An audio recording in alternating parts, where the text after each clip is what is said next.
There's a Bob Marley there on the song Rastaman Chant. We'll revisit the song again because we're just getting information now that Luis Munana is available for us. We were trying to get hold of him. Unfortunately, his phone was not reachable. So allow me, we will continue this conversation. Remember, we are here until 9 o'clock and we're taking it lightly, right? So it's not that formal today, more flexible. Allow me to reach out to the entrepreneur celebrity. That's Luis Munana. We take a break.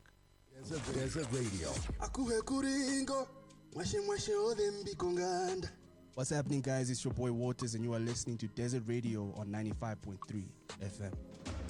Akuhe kuringo. Mwashe mwashe ode mbikonganda. Akuhe kuringo. The Bold Boys. Hey yo, wherever you are, wherever you at, is the one and only DJ Tira Batimakoya Berens Batumalumia Lumana. Hey yo, you're listening to Desert Radio 95.3. Asampeke. All right, we are reaching out to Luis Munana right now to try to see if we can have him on the line and talk about his latest exploits. Luis, are you there? Can you hear us? Are you there on the line for us? Yes, good morning. I can hear you. Good morning. We were trying to get hold of you, but thank you so much really for reaching out. And we know, Luis, that well, right now you're basking in the glory of the launch of your brand. It's called Razu, a very fancy, top of the end wine, I'm pretty sure, or beverage. Can you take us into this, Luis? We know that you're not new to the spotlight. How did you come to the point of saying, look, I need to have my own beverage line right here in Namibia? Well, as a public figure in Namibia, I'm so used to promoting other brands. There are new alcoholic brands that enter the market and they need promotion. They either need ambassadors or local influencers to push the marketing agenda. So not just alcoholic beverages, but corporate companies, events, and so forth. So myself and Zulu, we were having a discussion because there are several campaigns whereby we were influencing together. So we just have small side conversations talking about we are promoting brands, but we don't own anything as Namibians.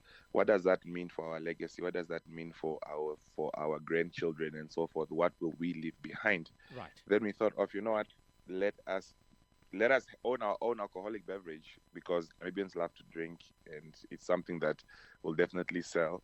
So that's how it came to be. That's right. That beverage doesn't look cheap, Louis. And why did you decide to go for that high-end kind of a beverage? Is it more of a reflection of your own understanding of what class should be all about? I'm all about luxury. I love luxury. I feel everybody deserves a piece of luxury. No matter where you're from, no matter who you are, luxury should not be about. It shouldn't be reserved for certain people. So I wanted to compete with your big luxurious drinks, and champagne and MCC was the way to go. That's right. You are actually in the newspaper today. You have been covered by the Namibian newspaper. The weekend, you sat down with N. Hambuda and you talk of patience, you talk of perseverance and popping bubbly. Talk us through patience and perseverance. How have these virtues really played a role in your life as hallmarks to put you where you are right now? Well, things take time. Things take time to materialize. Things take time to come to pass. So if you don't have patience, you will give up and you'll move on. All my projects that I've done are projects that we've been working on for years. I've been working on them for years. It's not something that takes 1 or 2 years. It's literally 4, 5, 6, 7 years. So if you're not patient, you are going to give up and then what? Your dreams will not materialize. That's right. So, where do you see yourself from now, Luis? Your stars have really been shining quite bright for you. I know for sure that, and we're going to be talking about it shortly. You are also featuring on that Netflix documentary about the young, the famous, and the African, and being African. Where do you see yourself? Where exactly are you headed? Well, I want to take over the world because Young, Famous, and African airs in over 190 countries globally to 230 million membership subscribed. So the cast from season one are all talking about wherever they travel around the world, they are recognized. While we're filming in South Africa, a few people, tourists who were in South Africa, were recognizing them, locals were recognizing them. So I just want to see where this thing is going to go. Up for me being in season two. But I want to take over the world. Let's just say that I really want to go for the big stars and all of that. And you are an embodiment of the Namibian burgeoning spirit, and especially that thirst for success. You harbor that, you embody that. It's a reflection of the Namibian culture there. But of course, featuring on this Netflix blockbuster, what are some of the lessons that you've taken from there? I mean, brushing shoulders with some of those top class celebrities of the African continent.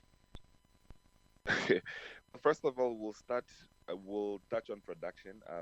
I'm so used to production sets where there's like 5, 6, 7 people, but filming with Netflix, there's literally 40 people. That's 40 people on the set, and this is just a scene with 2 people in it. So that's how big and that's how serious they take their production. So as a producer myself, I learned from behind the scenes, and I also learned about how to navigate, how to treat myself as a star, because those people, like you mentioned, are big names. So I would watch them and mimic them, their attitude, how they do their things, how they demand for their respect, how they negotiate their contracts, and how they bring their entourages and so forth.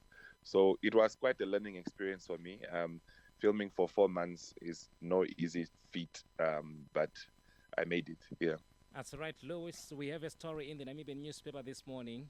It's coming, of course, from the Mines Minister, Tom Alwendo, who says business people must not be entitled and look to government to be given business opportunities. You've virtually done a lot of your work, really, with very much little involvement of the government. I mean, young people look to the government for employment creation. You've really been entangling quite well with the private corporate sector there. What is your take on business and government as far as relationships they are concerned? Do you think to be successful, you need to be as independent from the state as possible? Well, yes and no. It sort of goes both ways because there are some sectors like the entertainment and arts sector that does require a bit of a bit of an injection from the government, because there are some countries whereby the government invests in these sectors. However, it also doesn't mean that we should sit and wait for government to create those opportunities. We can get up and start, and then government will find us and support us. So it goes both ways. We can collaborate, and we can also start on our own, because the most important thing is starting, because once you start, they find you and they support you once you've already started, as opposed to just waiting. That's right, Louis. You are a fitness enthusiast as well. You do, of course, carry yourself with that kind of, one person that loves the gym as much. I know that success for you also means fitness. What is the importance of mental health, especially in the business sector? It's very important because business is not easy. There's a lot of decision making, there's a lot of stress, there's a lot of pressure points. So you need to have that downtime where it's just you and you are relaxing, it's downtime. So having a fitness routine and a fitness regime allows for you to just debrief and just relax and breathe, like, because your body needs to detox and release all of that pent up energy inside of you. So fitness to me is very important. I mean, it's literally part of my daily routine. It's something that is a part of me. That's all right. Let's come back to that high-end beverage, Razu, that you just launched a few days ago. I'm sure that was at Drumbos, if I'm not mistaken. Have you already put this particular beverage on the corporate shelves? When do you expect it to be hitting the market? It's already on the market. Right. It's in selective stores. It's in Kleinwenduk bottle store. It's in Embassy. It's in Future Fresh. It's in selected lounges. We're now just looking to have it in places like Rundu, Swakop, Wolfish, Katima, the south. So it's already out there. We've actually already sold out in one of the stores. So we have to stock some more there. So people are consuming, buy your Razul and tag us. We're going to repost you. That's right. We know Namibia is a boozing nation without really saying that negatively. We love our beer as much. We love our wine as much. And what makes it stand out? I mean, of course, we are talking about the aesthetics. They're quite professionally done and very, very beautifully done. But what are other factors that makes this particular product stand out? Something that I'm very proud of is the fact that it actually tastes better than some of your high-end products that's already on the market that's out of Namibia.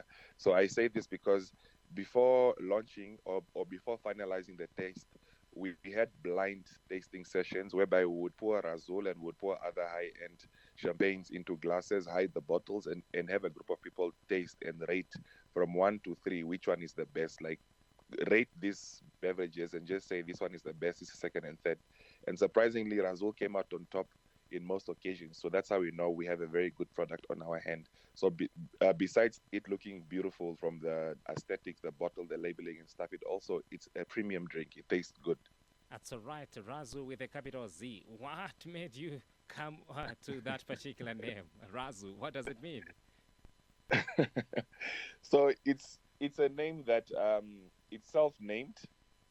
We define it as ownership, as strength and power, because that is what we want the brand to stand for, something to celebrate. We are celebrating Namibian ownership, we're celebrating Namibian strength and Namibian power. So it's self-titled basically, and it just flows nicely off the tongue. Razu, it's something you can export and people will be able to pronounce and still relate to it. That's the right, son of the soil, Luis Munana, who is a celebrity entrepreneur right here in Namibia. Luis, when your star shines, it illuminates the entire of Namibia. You are an embodiment of that burgeoning, restless spirit of entrepreneurship right here in Namibia. We congratulate you for the 5th 2023. Seems to be looking so nice for you, and we hope for the best all the way.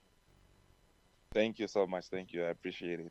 That's all right. Okay, our conversation there right here on radio with Luis Munana. We appreciate you really for coming through there. Of course, it's all about inspiration on a beautiful Friday. And thank you so much for coming through. It's possible right here in Namibia as the land of the brave. This one is coming from Kerry Cherry. It's a VERD, Verd, featuring Kerry Cherry on the song Baby.